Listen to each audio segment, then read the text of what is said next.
additional notes, we'll review some of the things we've seen already, add some extra topics that are on your exam, and sort of review and get us ready. This is a unit where the questions can be deceiving from going from easy to really hard really quickly. So we have to get an idea of what we're looking at. So what we're doing is looking at permutations, which is part of the branch of math called combinatorics, which is just fancy for counting. And we started counting. The very first thing we used for counting was something called the fundamental counting principle. This was just draw a space for each decision you have to make, and in the spaces, put how many choices you have. So in this case, you have the following decisions. You have to decide what color it is.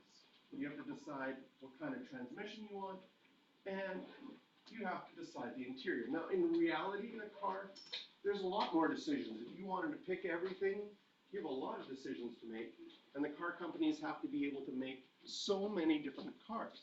But in this case, with only 3 colors, automatic or manual, and 2 interiors, there's already 12 vehicles that they have to make.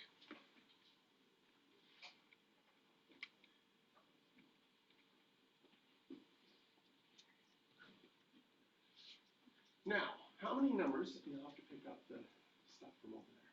How many 3-digit numbers can be made using the 7 digits? If you are allowed repetition, there would be 3 spaces, 3 decisions you'd have to make, and your first digit can be any of the 7, so you would have 7 choices. And since we're allowed to repeat, you could put any of the 7 numbers second and any of the 7 numbers third, which would give you 343 in total. If you were allowed to repeat, if you were not allowed to repeat, oh, I got them in the wrong spot. Let's move these lines over here.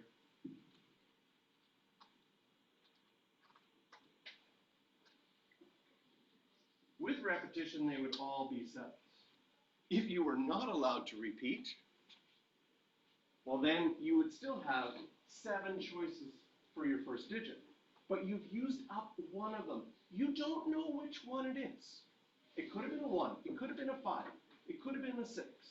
Just because I put the number there of 7, 7 represents how many choices. Not that I put the number 7 there. I had 7 choices. Maybe I chose the 2.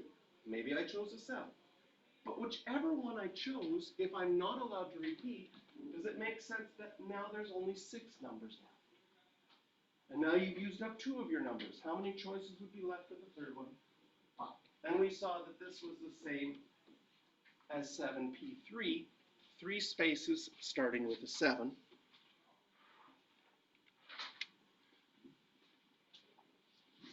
And now we get into a few things I'd like you to add that we're still going to use the digits 1 to 7.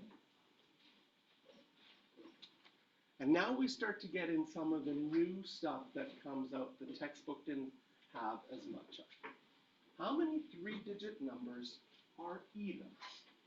So this is an example of spaces again. You still have 3 decisions to work with, but you have a restriction that it has to be even.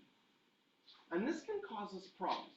Don't write this down. I'll do it in red because it's actually wrong. But normally what you would do is, since you are used to working from left to right, you'd look at your first one and say, how many choices do I have? And you would say 7. And then you've used up a number. No repetition is allowed, so you'd say, I have 6 numbers left. But then we have a problem. We have a problem because you don't know what number to put in there. If your number has to be even, right? This has to be even. That was a restriction. That means that number is either the 2, the 4, or the 6. If we're only using the digits 1 to 7, those are the only options for that last one. So then someone is like, well, can I put a 3 here? Because there's 3 options, but I might have used up the 2. Or I might have used up the 6. but I don't know if I did. It causes a problem. So instead, we do the same thing, but we say if this is a problem, and I know that my last digit has to either be a 2 or a 4 or a 6, what if I did that first? And said I can use any 3 of those as my last digit. My last digit is either a 2 or a 4 or a 6. If I do that first, now I go back to my first digit. How many choices do I have? Well, I've used up 1 number. Now I have 6 left. And then 5, giving me 90 in total. So for question 4, I'd like you to try it on your own. Again, we want to do using the digits 1 to 7 with no repetition. Same idea as question 2. Can you count how many are odd?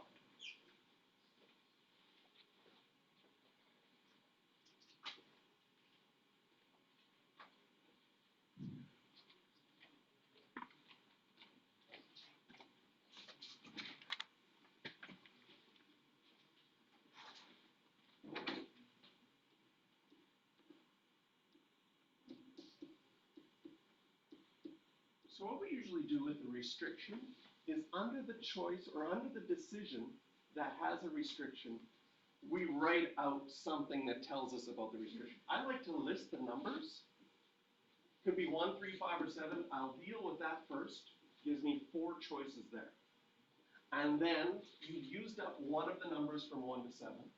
So you would have only 6 choices left here and 5 choices there for 120 in total. But this question also can introduce to us a new strategy that we're going to use in permutations. And this is where permutations and combinations starts to get difficult. Each strategy on their own is not too bad, but we're going to learn about 7 main strategies to do. And then you have to read a question and go, okay, what kind of one is this? And every question is worded differently and has different situations.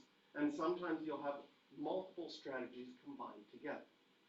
So I'm going to introduce to you to a strategy that I call the not strategy, which sometimes it's easier to count bad ones than it is to count them directly. Now this example, it was easy to count the odd ones directly. But I want you to think, we counted all earlier when we did 7 times 6 times 5 and got 210. We did that. Oh, we didn't write 210. There we go. We did that in question 2. All the ones using the digits 1 to 7 without repetition was 210. So we counted all of them already. The bad ones. If you want to count all the odd ones, which ones are bad? The even ones. And we counted the even ones in question 3, right? The bad ones in this case are all the even ones. We counted that there were 90 of them. If you took all of them and took out the even ones, does it make sense that you would be left with the odd ones? Okay? Now, in this example, counting the odd directly was quite easy. But there will be some examples that you can't count something easily directly. It's going to be easier to count all of them and subtract the bad ones. So this is a new strategy that we have for counting.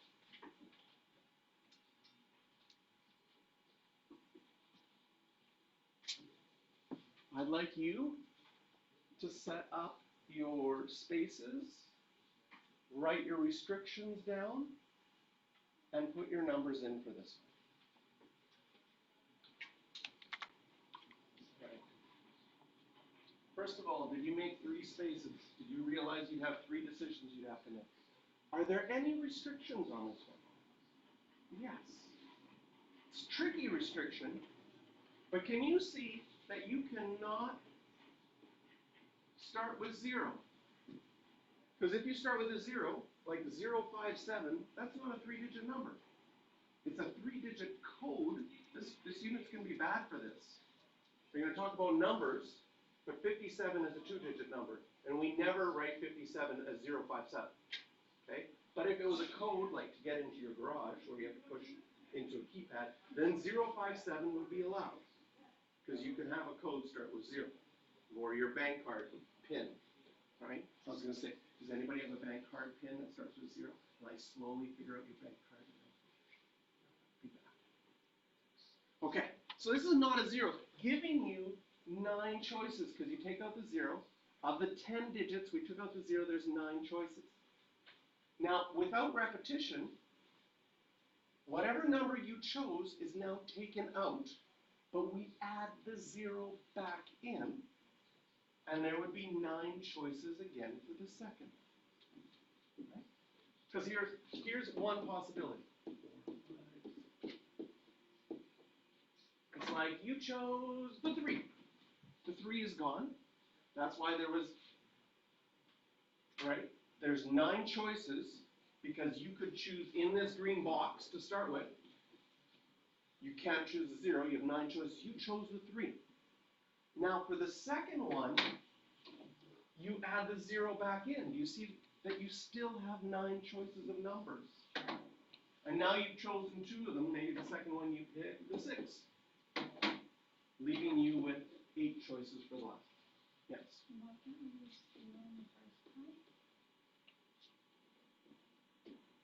What number is this? 25. How many digits does 25 have? 2. We want to make a 3-digit number. So we can't start with 0, because if we start with 0, we only have a 2-digit number. Right?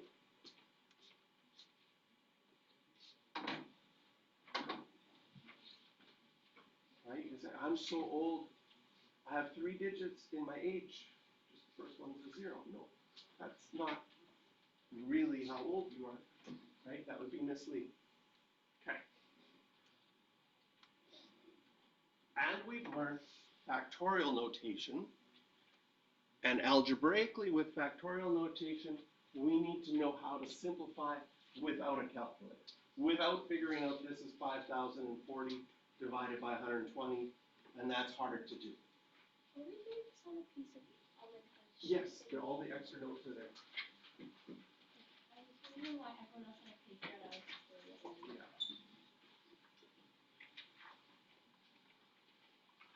So when simplifying factorials, we expand the bigger one, and the factorial notation means start with the number and keep multiplying until you get down to 1.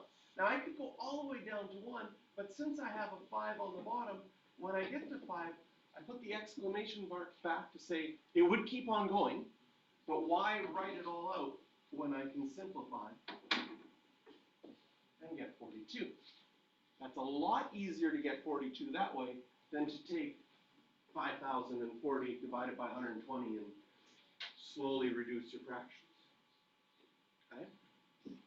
Sometimes you're still going to have to do, I think this unit test has the most mental math of any unit test as far as multiplying numbers that you'll have.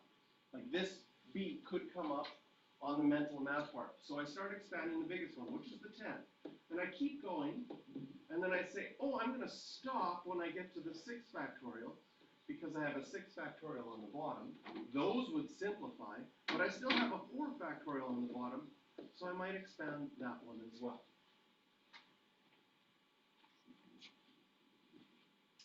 Can you see that 4 times 2 is 8? So I'm going to cancel all those out in purple to simplify a little bit more. Okay? And then, can you see that 9 divided by 3 is possible? 9 divided by 3 is 3, so I'm going to cancel those out, but I'm going to put a 3 up there. And then check what I have left. On the bottom, everything is gone. So that's just going to be a 1 on the bottom. Everything is simplified. On the top, I have a 10 and the 7 left, and then my 9 over 3 reduced to a 3. So I have 10 times 3 times 7. If I was doing that mental math, I'd probably do the 3 times 7 first. 21 times 10 to get 210. And then we have to use our skills that we developed with numbers to do it with algebra. So in part C, we have algebra. We have n plus 2 factorial over n factorial. We use the same strategy we did with the number. We first decide, where's the biggest factorial? Is n plus 2 bigger than n, or is n bigger than n plus 2? If you have trouble, plug in a number for n. Let's say n is 7. Then the top would be 9, the bottom would be 7. Obviously, the top is bigger. So I start expanding the top. Well, what's the rule for factorial? Start with the first number, then take away 1. What's 1 less than n plus 2? 1 less than n plus 2 is n plus 1. Then take away 1 again, and I would get n. And at n, I would say, hey, I can stop here and put an exclamation mark. It would keep on going because I have an n factorial on the bottom, and those would simplify. So my simplified answer is n plus 2. You could leave it backward. N plus 2 times n plus 1. Yes? Will I have to show, like, I'm crossing out something, or could I just stop, like, the step beforehand and just show that I know that they cancel? I would show that they cancel out. Yeah. I would show that you've shown your work with factorials and show that you want to get them the same so that they simplify. The exam likes when you show that, rather than like, how do you Yeah, I kind of just skip to 7 times 6 for the first one. Yeah, again, expanding is one mental math thing, simplifying is the second one. So sort of the same rule with identities. If you do 2 steps in one, then they're like, they don't know if you know exactly what you're doing, or if you come up with something else that doesn't really show your understanding. All right. This also is review. We talked about the word permutation. The key to permutations, because later we're going to learn combinations. And the main difference between permutations that we already know and combinations which we're going to learn is permutations, the order of the objects is important. Combinations, the order won't matter. And there'll be a whole different counting idea for that. Well, this first one, ABC, if I want to find out how many permutations there would be, 3 choices, then 2 choices, then 1 choice, 6 in total, and if I had to list them,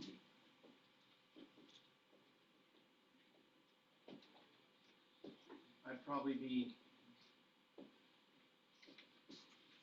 systematic and do all the ones starting with A, all the ones starting with B, all the ones starting with C. You also have to list something, first letter, second letter,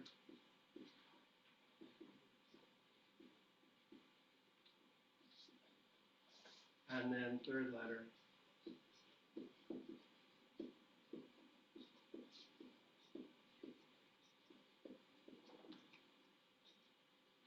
You could do a tree diagram, but I hope you see the fundamental counting principle is the fastest way to find out how many there are, right? And if you're asked to write them all out, you should just be a little bit annoyed, because that's just tedious, okay? So we have our permutations, we have our permutations formula, which we've seen already, and we also talked about how this formula is related to fundamental counting principle because the R is how many decisions or how many spaces you need, and the N is the number you start with. Again, that's a shortcut. If you do that on the exam, they would expect you to go to the formula, then do your mental math first, but it's nice to see that shortcut to understand. Interestingly, NPN. You have n items, you place all n of them. That would be the same as 8p8 being 8 spaces.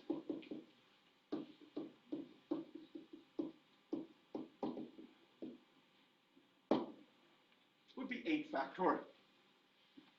But what's interesting is when we use the formula, we get this. I don't know if you remember in our other notes I said 0 factorial is special. It's by definition equal to 1. It doesn't fit the normal factorial rules. Normal factorial rules is start with the number and keep going down by 1 until you get to 1. That's a problem with 0. If you start with 0 and go down by 1 and keep going down by 1, you'll never get to 1. So the normal definition for factorials doesn't work for 0. But we need this formula to always work. And 8p8 is pretty obvious with the spaces that it's equal to 8 factorial. But when we use the formula, we get a 0 factorial. So this is one of the reasons that the definition of 0 factorial has to be 1 so that this formula always works. All right, so our wind ensemble has 10 pieces. They're going to play their 4 pieces, and apparently order matters. I don't know if you've ever been to a concert where they decide to play O Canada third. People find that very weird. Sort of like, if you're going to play O Canada, you either play first or not at all, right? Or second if you're in the state, doing the American national anthem. Well, if it's a sporting event, then you have 2 national anthems. But at a concert, it would be very weird if they're like, in the middle of this concert, we're just going to play O Canada. Everybody's like, what the heck is going on? Your grandpa's already sleeping. Now he has to wake up and stand up. And it's like, it's awkward. Right? So, in this one, I could do this with spaces. Do you see that the choir director would have, or the band director, or the wind ensemble director, would have 4 decisions to make. What song is first? What song is second? What song is third? What song is fourth? How many choices do they have for the first song? 10. Because they have 10 pieces they can choose from. Then we are going to assume that they don't, we have 10, but only 1 is good. We're not going to play the same song 4 times. We're going to assume that they're playing different songs each time. And you could have done this with 10p4. These numbers are big enough that it would be calculated. Okay. Math. How many permutations of math? Well, you could do your 4 spaces, 4 choices, then 3, then 2, then 1. When they give you a word, you can't repeat the letters because you have only the letters that you're given. And this would be 4 factorial. So we saw with our names earlier that when all the letters are different, you can just count how many letters you have and then do that factorial. But we had sometimes, like Mississippi questions, where we had identical objects. Now this example is the same idea, but it's amazing how if I change the words in a question, your brain starts to do interesting things. Okay? In this example, 5 people come in for math help and there are 12 desks. How many decisions need to be made? 5. But the number 1 mistake I see with this question is that students want to put 12 spaces to represent 12 desks, because what happens? Students coming in, they sit in desks. We put numbers in spaces. So your brain wants to do the same thing. But there's only, you have to remember, our spaces stand for decisions, and each of the 5 students that comes in has to make a decision. Student 1 comes in and they're like, there's 12 desks. Where am I going to sit? How many choices do they have? They have 12 choices. Right? Student 2 comes in. How many choices do they have? 11, right? It is very, I don't know, is very awkward if you come into math help second and you decide to sit on the lap of the one person that's already there. Very awkward at that situation. So there would only be 11 choices left. Then 10, then 9, then 8. Which is the same as 12p5. So the permutation notation, the 12p5, which you can do, obviously, reminder, you can find it on any scientific calculator. So you need to find on your calculator, whichever scientific calculator you're using for the exam, make sure you know where that button is.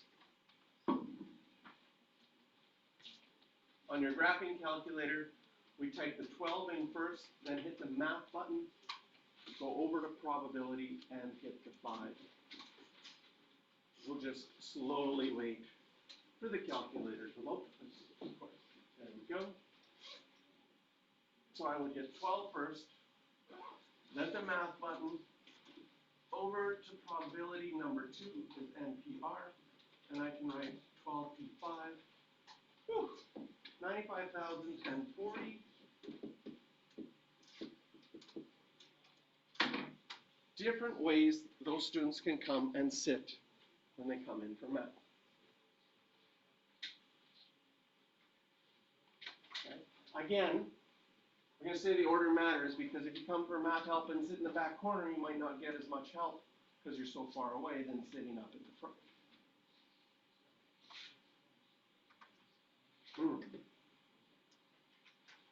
How many different seating plans? If everybody was here, which is 20 people, and 1, 2, 3, 4, 5, 10, 20.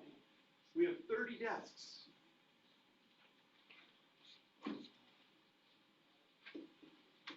This is a huge number, by the way.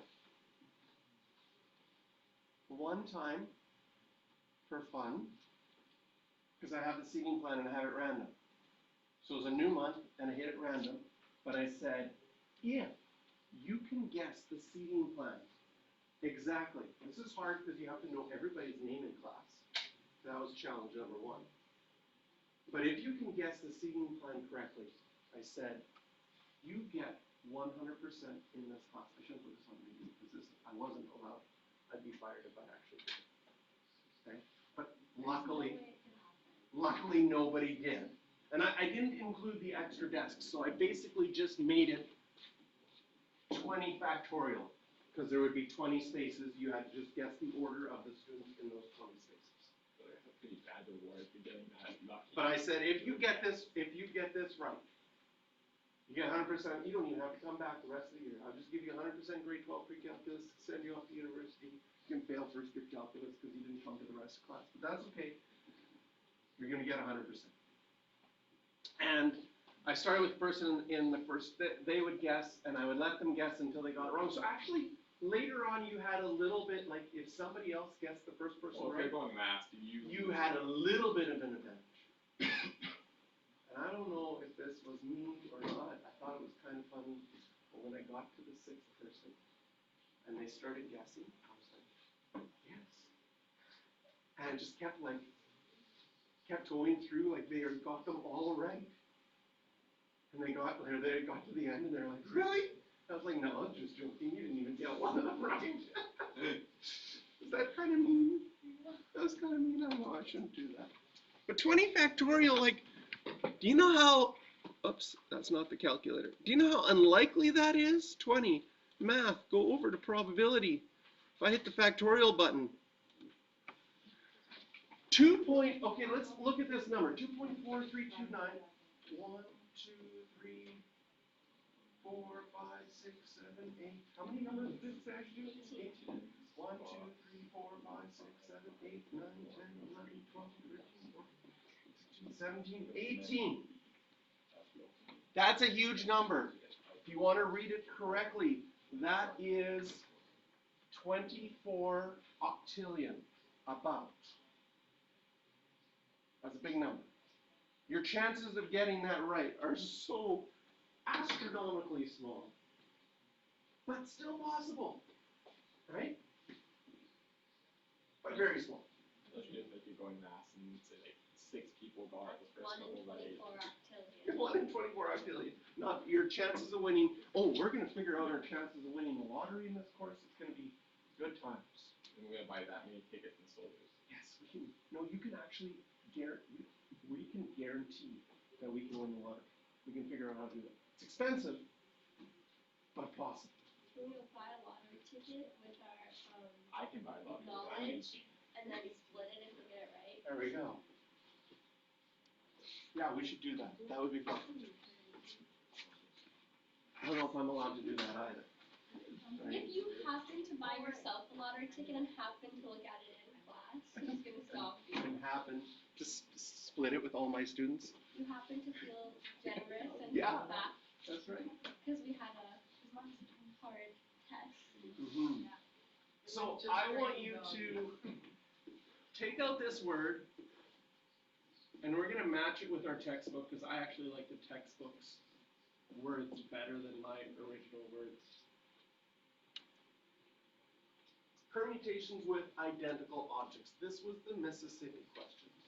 When you have something identical, like egg in part A, normally if you decided, I'm going to make my internet password a permutation of egg. How many different passwords can I make? Not very many. Normally it would be 3 factorial, which would be 6, right? If the letters were different. But you have the 2 G's, so you have to divide by 2 factorial. You have only 3 passwords possible. Egg, good, and gay. That's it. Those are your 3.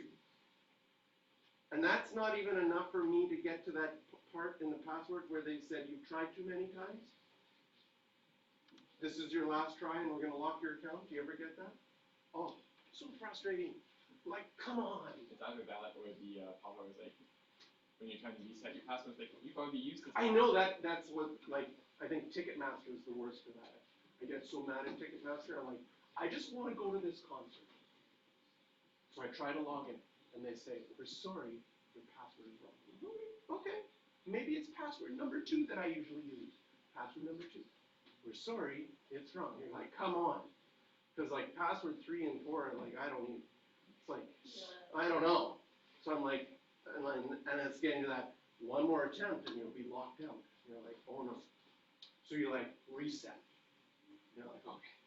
You go to reset, and you're like, I gotta go back, this is pissing me off. I don't know what password I use. I gotta go back to one of my regular ones. So when I reset my password, I'm like, I'm going back to my regular one. Egg. Anyways. And then it says, we're sorry, you've used that one already. Oh, then I get mad. Because now I have to make up a new one that I'm never going to use for anything else. Because password number 2, you try that one, you've used that one. Of course you've used both of them already because the stupid Ticketmaster makes you reset it every time. Now, all the passwords that I could possibly think of have already been used. So, if you want to buy tickets on Ticketmaster, you can log in with my email address, and I hate Ticketmaster is my password right now. No, I'm kidding. With like the A's, the 4s, and the S's. Oh yeah, if you have a number, a letter, a special character, and pretty soon they're going to have something, and something from the Greek alphabet. Okay, anyway.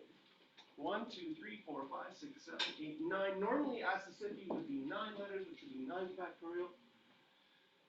But you have 3 S's, so you have to divide by 3 factorial. You have 2 I's, and you have 2 P's. So we have to take the identical objects and divide them out.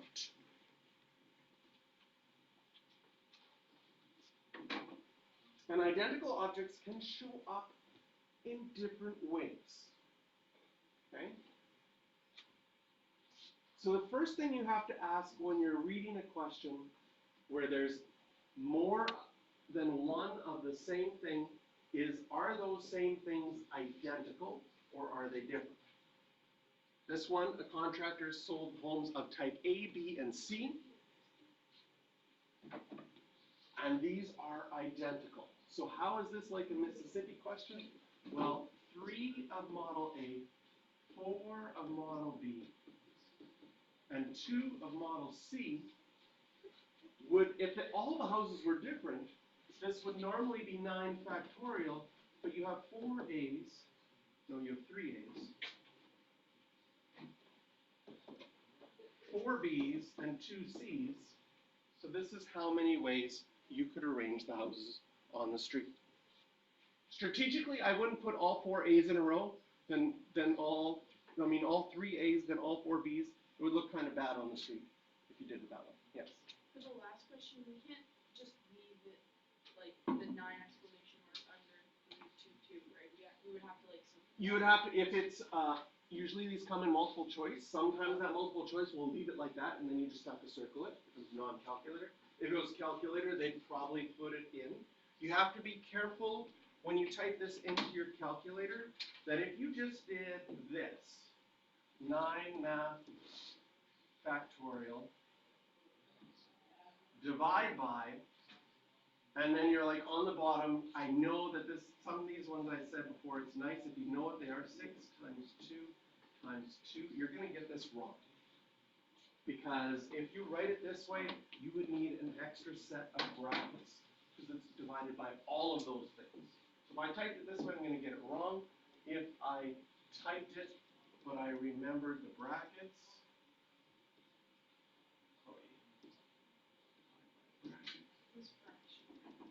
or the fraction button's even better, but again, on your exam, you're going to have a scientific calculator, so you might have to write it this way. So then on the quiz, for question 5, we don't just leave it as what it is then. We would have to like Yeah, I'd like you to figure it out. Use your calculator. And then my fraction button is just like staying as fraction. Okay, then you need your calculator to get updated, and I can upgrade it for you.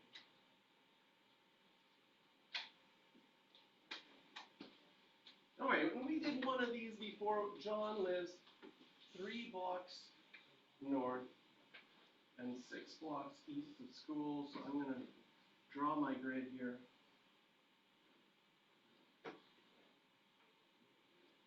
There we go. And where's his school? Where's his house? He lives north and east of school, so the school would be here. His home would be here. Woo! There we go. We're going to group those together. Lock them in place.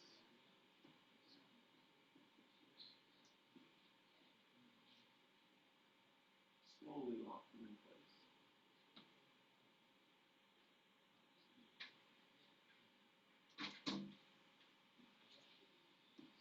There we go. Very slowly lock it in place. Up again.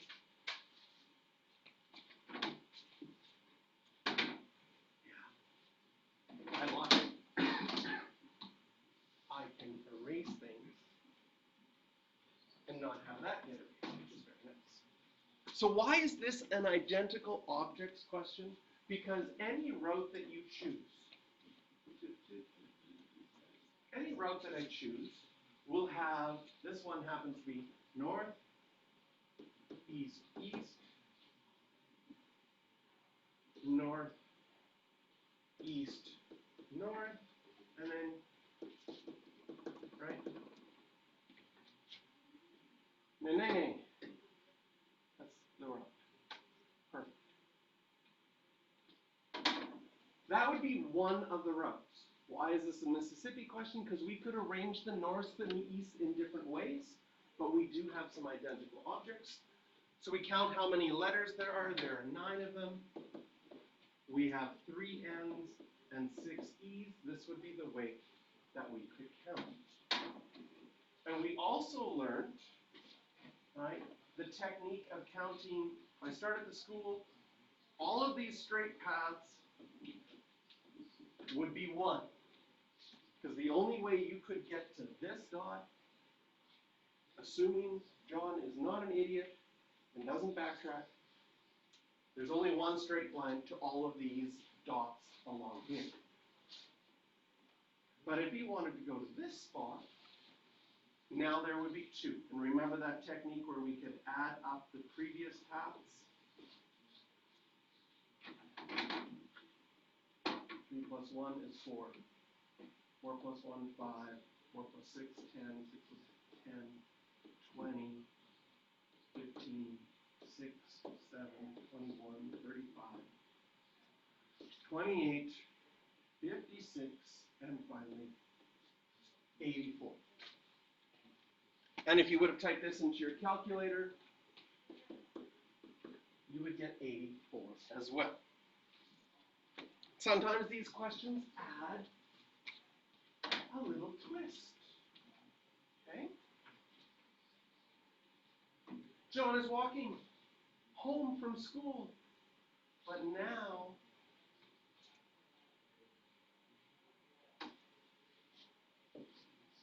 John has to walk past Amanda's house.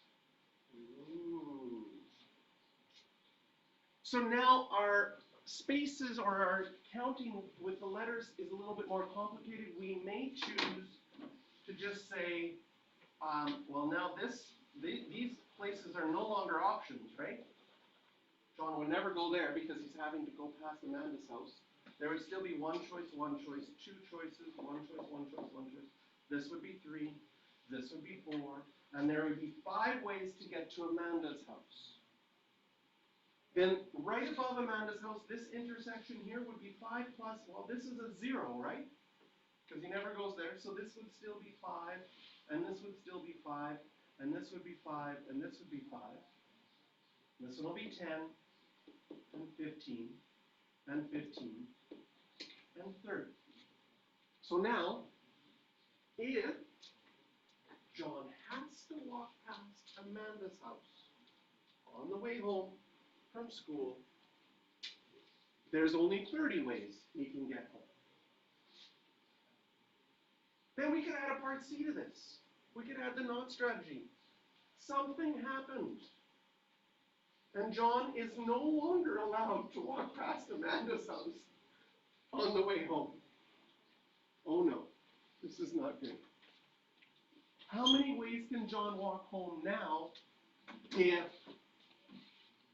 right, we take this away, we have Amanda's house, which was right here, and now there's like a force field around this block. He is not allowed to walk past it. This would be 54 ways. We would use the not strategy. Instead of recounting everything, we already know there was 84 in total. We just counted there was 30 ways going through Amanda's house. So all of the other pathways that don't go through Amanda's house, this would be the not strategy. We count all of them, minus the bad ones, and you'd be left with 54 ways. You could do it with your numbers as well and count as you go, and you would get 54 as well.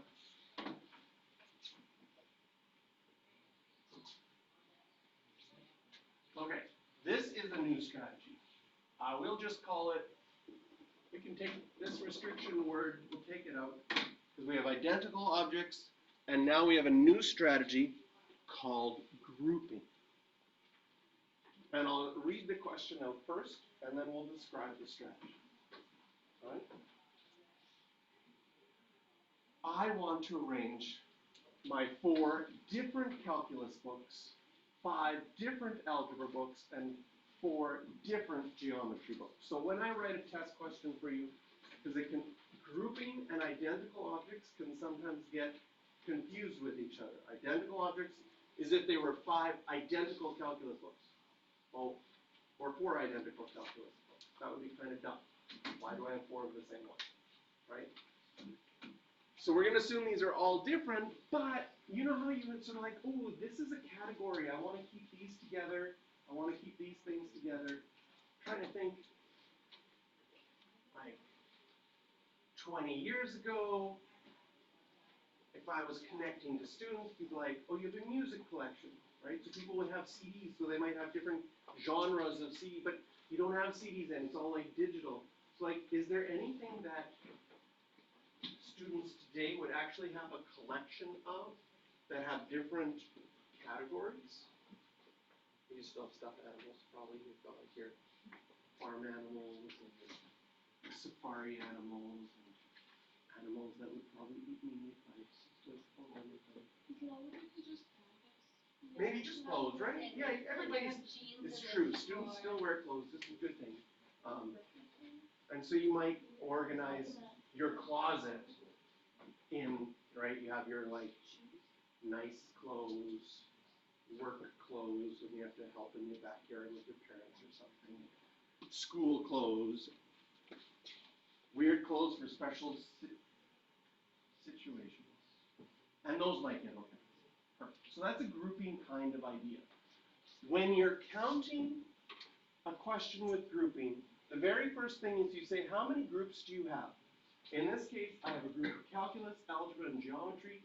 We make a decision for number of groups. Your first decision is how you're going to arrange the groups. Do I put calculus first, then algebra, then geometry, or do I geometry first, then algebra? So since I have 3 groups, there would be 3 factorial ways of deciding where my groups are going to be. Then you look at each individual group. I have my calculus group, my algebra group, and my geometry group. How many ways, once I finally decided I'm putting calculus first, how many ways can I arrange my calculus books? 4 factorial, because there's 4 of them. How many ways can I arrange my algebra books? 5 factorial, and finally my geometry books, 4 factorial. So we do number of groups first, then we look at how many ways we can organize each individual group. And this is the grouping strategy. And grouping strategies, often we get questions with people and certain people wanting to sit together. Aww. So there's 5 people, Amy, Bill, Jill, Lee, and Tom. They're at a park bench. And Jill and Bill want to sit together. How many ways can this be done? So we've got Jill and Bill. We have Amy, Lee, and Tom. So the first decision we have is how many groups do we have? And this can sometimes be a little confusing because people might say there are 2 groups. There's Jill and Bill, and then there's the rest. But do the rest have to stay together, or could Jill and Bill be in between them? They could be in between them. So when we're thinking of groups, this is actually 1, 2, 3, 4 groups. Sometimes people think of this more like, oh, there's 4 people left. You ever have that couple in school where you never see them apart? Like I remember we would actually rename them in my school. If there was a couple like that, it would be like, oh yeah, there goes the Jill Bill. It'd just be like, we would rename, that would be, because you'd always see them together, it's like one person now. So instead of number of groups, you could say, well, there's 4 people. Because the Jill Bill is now one person. You never see them apart. Right? Now, after you do your groups, you look at each individual group and see how many ways you could arrange them. So the Jill Bill, they could either be like Jill Bill or Bill Jill, depending on which hand they want to hold that day or whatever. That would be 2 factorial ways you could arrange them. You could make a space for Amy, Lee, and Tom and put 1 factorial in each, or you could leave that because there's just 1 in them. If we multiply this out, there would be 48 ways that they could sit on the park bench. Okay? Part B. Things are spreading. Poor Tom. Now Jill and Bill and Lee and Amy want to sit together. Don't worry, Tom gets his revenge in part C. Okay? So, we now have the Jill Bill as one group. We have the Laney as the other group. And poor Tom. Now how many groups do we have? 3 groups. 3 factorial. There's the Jill Bill. That group can be arranged in 2 factorial ways. There's the Laney. That group can be in 2 factorial ways. So we do our total number of groups, then look at each group that has more than 1, rearrange them, and this would be 6 times 2 times 2 24 ways.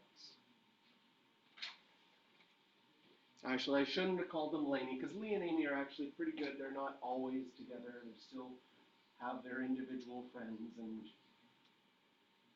they're not bad. But okay, so I don't know why they still decide to go to this park bench to sit, but something happened, maybe involving Tom. And now Jill and Bill must not sit together. And like I said, Lee and Amy are fine. We're going to say Lee and Amy could sit together. They don't have to. They're kind of, they're not over the top either way. So this is going to be a not strategy kind of question. It's going to be much easier to count all the ways, which 5 people on the bench would just be 5 factorial, 120, and subtract the bad ones. The bad ones are where Jill and Bill were together. We counted that in A. There was 48 ways that we counted in A where Jill and Bill sat together. So if we're not worried about Lee and Amy maybe sitting together, maybe not. And Bill still can sit beside Tom for, I don't know what happened here. But we're not worried about that either. We just want to make sure that Jill and Bill do not sit together. We would take all the ways, subtract the bad ways. And we have 72 ways left in total that Jill and Bill would not be together. So this is probably the most typical place that you would use a not strategy.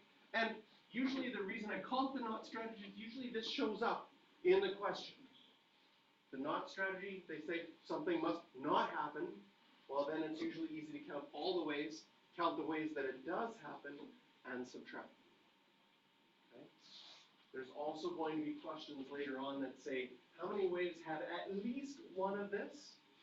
The not strategy is going to be a lot easier, because if you count all of them and subtract that idea not happening, you would be left with at least one of them happening. So this is grouping, and as you can see, sometimes you get a grouping question with a not strategy. We might get a grouping question, not strategy, and cases. So our last permutation strategy is called cases. Sometimes in permutations, you can't count everything all at once. You have to break it down into different situations or cases, count those different situations separately, and then add them up. So here's our first example. This is a cases question because of this in the question. How many numbers of at most 3 different digits can be formed from 0 to 9? Well, we already did case 1. And in a cases question, if you're going to break it up into different things, label case 1, describe what you're going to count, 3-digit hashtags, and then count. Did you know that this was a number sign before it was a hashtag?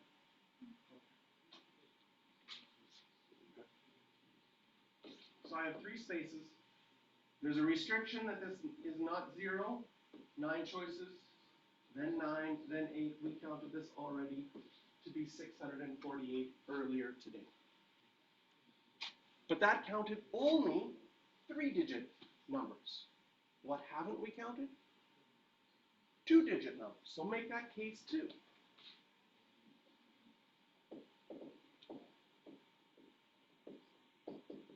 So again, list the case, describe what you're going to count, then count it. Again, there'd be a restriction that it can't be a 0, 9 choices. Then you could add 0 back in, but this question says no repetition, right? Using inclusive wording. So 0 to 9, those are the only numbers you can use. We're assuming that once a number is used up, it's not used again. I'll try to be really clear on quizzes and tests. And if you're unsure on the test, like, can I reuse a letter? Feel free to ask, and I'll be like, okay. There's sometimes situations like they might ask about license plates. They ask about license plates. Have you seen a license plate that has the same letter twice? Yeah, so it's possible that you could repeat in a license plate. Anyway, so there's 81 here, and then case 3. One-digit number is 0, a one-digit number. Yes. But wouldn't you reuse 0 in a one-digit number? So you could put 10 there. Wouldn't you reuse 0 as like the first 2 digits? But there's only one space with a one-digit number. In the case 2. Okay. Case So there's 2. only one space. Yeah, there's only one space. So So you're not considering that the first 2 spaces have to be 0? Because there isn't anything there? well, you can't do it all at once, because then you would have that repetition would be a problem. So we have to break it up in cases. So this is a good question. Why not do 3 digits but allow 0 to happen more than once? Right? So then you would say, well, why can't I start with 10 here and say maybe it starts with a 0? Right? But then the problem is, how do you deal with the can't repeat? But 007 would be allowed, which does repeat the zeros. So it gets a problem that way. So it has to be done with cases.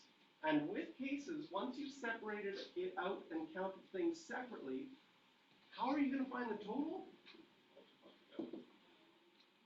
You're going to multiply them, add them, subtract them, divide them. You're going to add them up, because you had each of these as separate cases. Add them up, and you're going to get 91 plus that, 739 in total.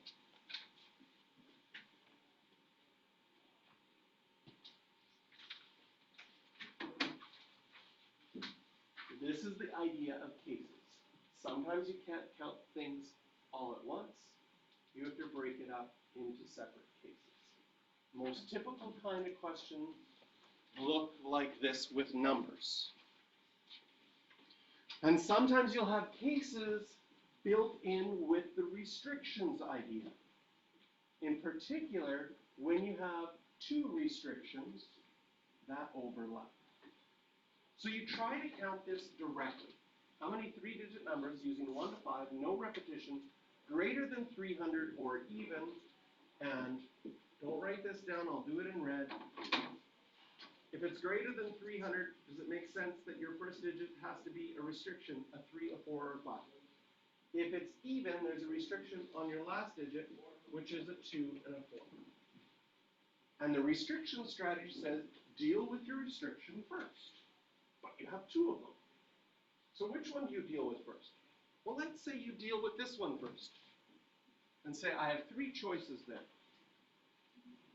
Then I go to my second restriction. How many choices do I have here? 2. But what happens if I use the 4? Then I only have 1. It's a problem, because the number that goes in here is either a 1 or a 2, and you don't know. Because you don't know what you chose first. So whenever the restriction overlaps, you have to do cases. And you have to split up your counting separately. So this is what I would do. You choose one of your restrictions. It does not matter which restriction you choose. I'm going to use the second restriction. I'm going to first say I'm counting all the ones that end in a 2. That's a restriction. Then I would have only one choice there. What do I have then for my first restriction? This still can be a 3, a 4, or 5. You see that I still would have 3 choices there. You started with 5 numbers. You definitely used up the number 2. And then you chose one of these other numbers. How many choices do you have left for the middle one? 3 choices left. Gives me 9 in total. Case 2.